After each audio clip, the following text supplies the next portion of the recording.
Well, French President Emmanuel Macron has called on Europe to resist the pressure to become America's followers when it comes to confrontation with China over the Taiwan question.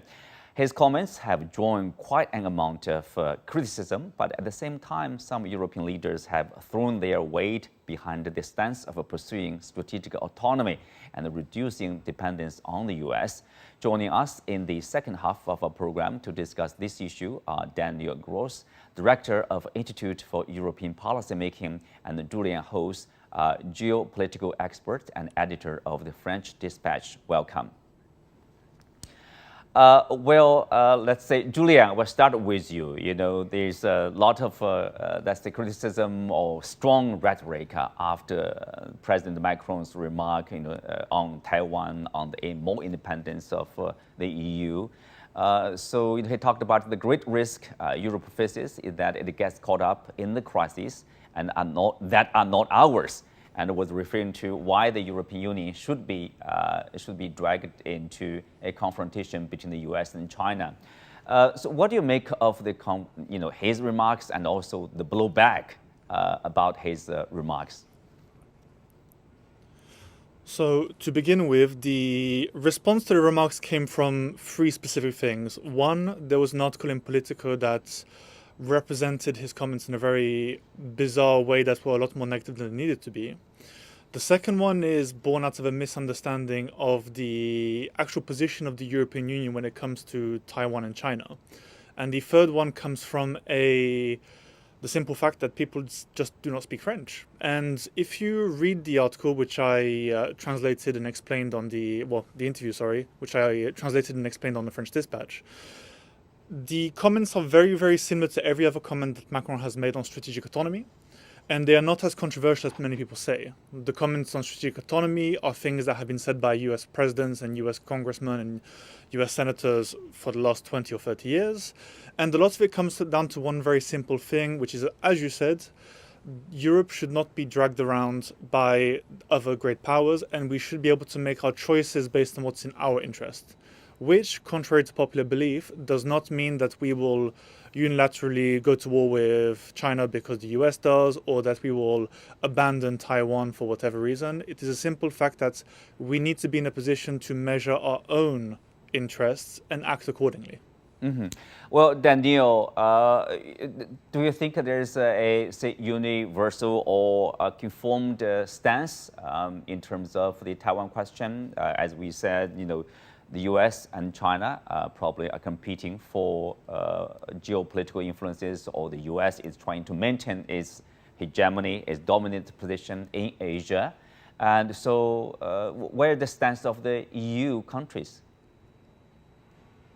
I mean, you have 27 EU countries and maybe 27 nuances of the same idea.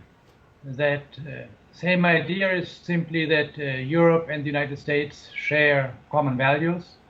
They are together now in fighting or trying to hold off Russian aggression in Ukraine. But they have also areas where they have different views. Climate change is one, China is another, trade is another one. And therefore, it's always a continuum, whether you say the commonalities are more important than the differences. So in that sense, my French colleague is right. Macron didn't say anything new, but the way he said it and the way it was spun by the press made it appear that Europe should basically do what it wants without looking too much at the United States. And that's something which is very much discussed in Europe, and nobody really has a clear idea what we want, because every country thinks, first of all, about its own interests. Well, Macron maybe, hasn't said anything completely new in terms of the stance, but his remarks obviously have sparked not only a controversy inside the European continent, but also, negative backlash from U.S., in particular, some politicians here, like Mike Gallagher, chair of the House Select Committee on China, told Fox News that Macron's statements were embarrassing and very geopolitically naive. In the released video, U.S. Senator Marco Rubio repeatedly questioned Macron's remarks. Let's take a look. I think this is a good moment for us to ask Europe, does Macron speak for all of Europe? Is Macron now the head of Europe? Is he now the most powerful leader in Europe? Because if he is, then there's some things we're going to need to change. Number one, Europe, including France specifically, has depended heavily on the United States for 70 years for their own defense. In fact, when Macron tried to play global superpower and send troops to North Africa to fight terrorists, he couldn't even get his own troops there. We had to fly them there, and we had to fly them back. He couldn't even get his own troops there. So if they're going to break off on their own and follow Macron's lead, that's going to save us a lot of money. As far as not getting involved in other conflicts that are not ours, we need to ask Europe, does he speak for them? Because we're pretty heavily involved in Ukraine right now. We're spending a lot of our taxpayer money on a European war. And I've supported that because I think it's in the national interest of the United States to be allies to our allies. But if our allies' position, if in fact Macron speaks for all of Europe and their position now is they're not going to pick sides between the US and China over Taiwan, then maybe we shouldn't be picking sides either. Maybe we should basically say we're going to focus on Taiwan and the threats that China poses, and you guys handle Ukraine and Europe. So we need to find out, does Macron speak for Macron or does Macron speak for Europe? Mm-hmm. Well, Anna, the United States has been talking about or been urging European countries or NATO members to be specific, to increase their military spending, so they will be able to be capable of defending themselves. And now they are talking about probably, it's not really bad, to have this security protection or provide the protection for the European Union so they can follow us.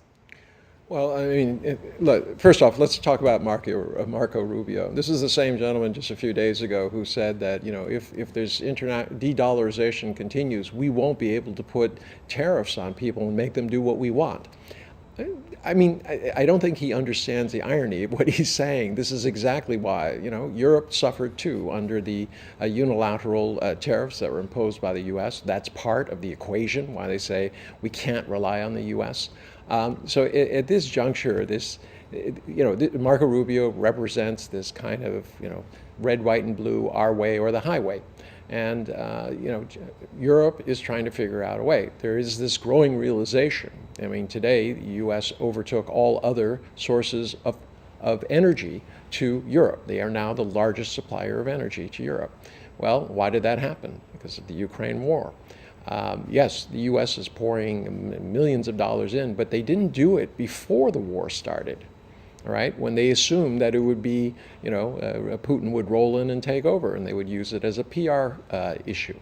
And at this juncture, what are they doing? They're prolonging a war, which is killing thousands of people, displacing millions, and it's not clear that there's anything. This idea that, unless you follow us, you're our enemy. I think that is not going to sit well with most Europeans, despite the fact that they're divided east, west, north, and south. Mm-hmm.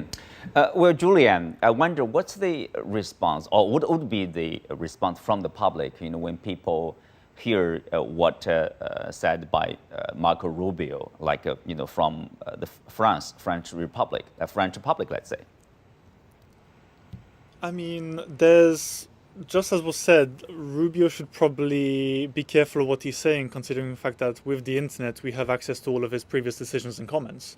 I mean, we're talking about a man who was pretty happy to support Donald Trump when Donald Trump was saying we may not actually back our allies if there is a war in Europe, and NATO Article 5 may mean nothing. And I think he should also maybe revise his geopolitics, because the Americans aren't in Ukraine as a favor to us. In no way, shape or form are they. They're doing this as a geopolitical play because Russia, first of all, is attacking a fellow democratic sovereign country and needs to be defended, but also because for the more hawkish among the Republicans, they're still looking for a victory over Russia and they see an opportunity here. Now, I'm not going to say they're unnecessarily prolonging any suffering because they're defending an ally, which is important. But in France, I think people would find that very comical because the French military is among one of the most independent and is able to ferry around its own soldiers and marines and airmen very simply. I think what most French people would think as well, actually, is that the Americans should probably stop trying to have their cake and eat it too. They keep complaining about how we're dependent on the US. We know.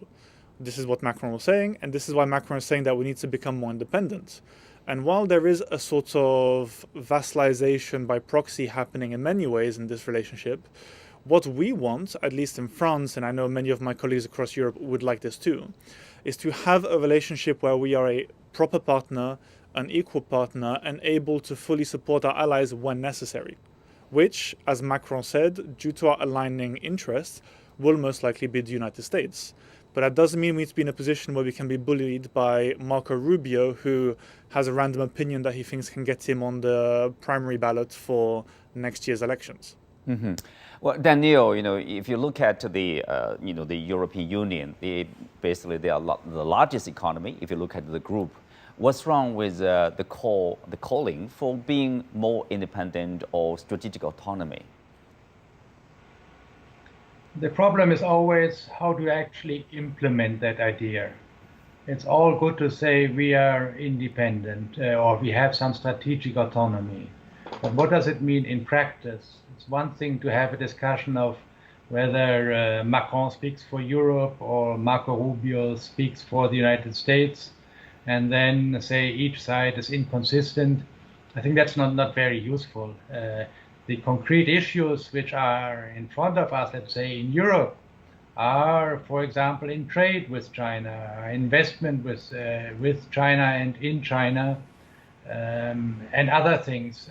And I think these are the issues we should concentrate upon. And then we can see whether in the concrete implementation of policies, there's actually a large difference between the United States and us, and to what extent the differences that exist are actually justified by different circumstances and different interests. I think that's the level of discussion we should have, not who said what and when. Mm-hmm. Well, Julian, speak of the differences. Of course, the U.S. has been conducting this decoupling from China, economically and technologically, and the EU Commission President, talked about de-risking. What's the difference? I mean, it sounds like similar. I mean, they are quite similar, and let's be honest, a lot of it is political linguistics and just finding the right terms to describe what you want in a different way to someone else who said the same thing.